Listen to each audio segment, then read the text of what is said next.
شیر نے ہرن کی دونوں رانوں کو کھانے کے بعد در چھوڑ دیا اور اپنے پنجوں سے چہرے کو صاف کرنے کے بعد سونے کی ٹھانی ہی تھی کہ اچانک اس نے عجیب حرکت کی۔ وہ اٹھا اور انگڑائی لی اور اپنے پورے جسم کو چاٹنا شروع کر دیا۔ بوڑھے موچی، ان کو میں بابا جی کہتا ہوں اور یہ بہت ہی سیانی باتیں کرتے ہیں اور اکثر میں ان کے پاس جا کر بیٹھ جایا کرتا ہوں۔ انہوں نے جوتی کو ایک طرف رکھتے ہوئے یہ بات مکمل کی۔ پھر بابا جی کی آنکھوں میں چمک آ گئی اور بولے، جانتے ہو کہ شیر نے یہ حرکت کیوں کی تھی؟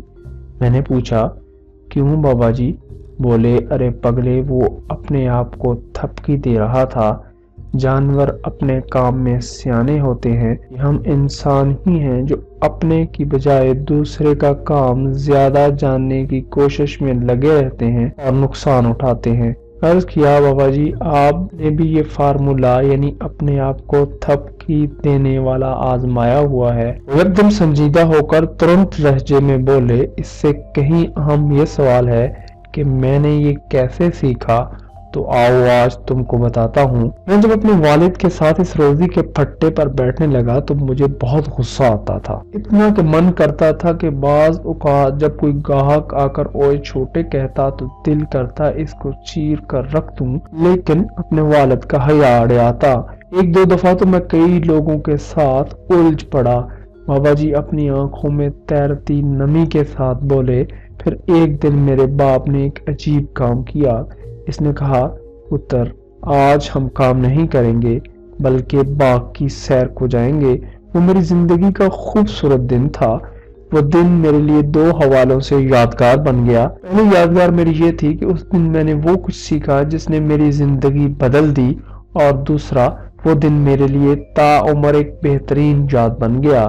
میں نے بے چینی سے بابا جی سے پوچھا، اس دن آپ نے کیا سیکھا؟ بابا جی کی آنکھوں میں امید کے ڈورے تھے۔ بولے، جوان، اس دن میں نے پہلی دفعہ سمجھا کہ میں اپنی زندگی ضائع کر رہا تھا۔ میرے اندر ایک عجیب خواہش تھی کہ میں دوسروں کو ہرانا چاہتا تھا، اور اسی بنیاد پر دوسروں کے بہت سارے مسائل بہت چپکے سے اپنے گلے لگا کر اپنے آپ میں سلگتا رہتا تھا۔ میں اکیلا جیتنا چاہتا تھا اور باقی ساری دنیا کو صرف اپنے لیے تالیاں بجانے والا دیکھنا چاہتا تھا، اور لاشعوری طور پر چاہتا تھا کہ میں دوسروں کو اپنی نفرت کے جذبے میں جلا کر راکھ کر دوں۔ میں دنیا کو اپنا بڑا ثابت کرنے کے لیے ہر الٹے سیدھے کام کرنا باعث فخر و دلیری سمجھتا تھا۔ پھر میرے باپ نے مجھے سکھایا کہ زندگی میں بلا شبہ موچی والا ہی کام کرنا، لیکن یاد رکھنا، اگر سر اٹھا کر اور دوسروں سے بلند زندگی جینا چاہتے ہو تو بس ایک کام کرو، اپنے آپ کو دوسروں کی نظروں سے دیکھنا چھوڑ دو۔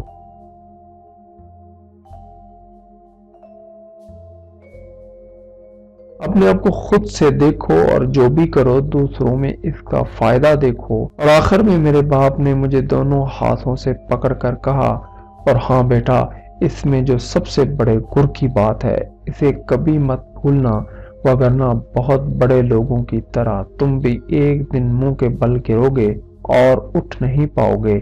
میں نے بے قراری سے پوچھا، وہ کیا بابا جی؟ تو بابا جی بولے، میرے باپ نے کہا تھا، جب کسی کے لیے کوئی بھی کام کرو، اس سے تھپکی اور شاباش کی امید نہ رکھنا، بلکہ اپنے آپ کو خود تھپکی دو، شاباش دو، اس کی تمہیں فطرتی ضرورت ہے۔ یوں تم کمزور نہیں ہوگے اور اپنے کام کی شاباش کی کسی سے توقع نہیں کرو گے، اور جب کسی سے توقع نہیں کرو گے تو اندر سے ٹوٹنے کی بجائے مضبوط ہو جاؤ گے۔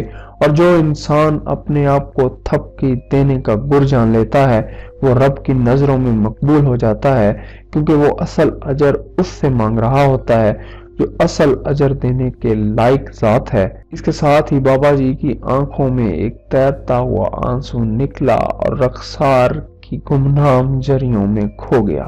اور میں یہ سوچتا چل دیا کہ بابا جی کی باتوں میں ایسے ہی اثر نہیں، بلکہ انہوں نے اپنا آپ مٹا کر دوسروں کے لیے جینا سیکھا ہے، اور یہ کام دماغ سے نہیں بلکہ دل سے ہوتا ہے۔ اگر آپ کو یہ ویڈیو اچھی لگی ہے تو نیکی کے اس کام کو دوسروں تک ضرور پہنچائیں، اور اس چینل کو سبسکرائب کر کے بیل کے بٹن کو دبا دیجئے تاکہ ہر آنے والی اچھی اور مفید ویڈیو بآسانی آپ تک پہنچ سکے۔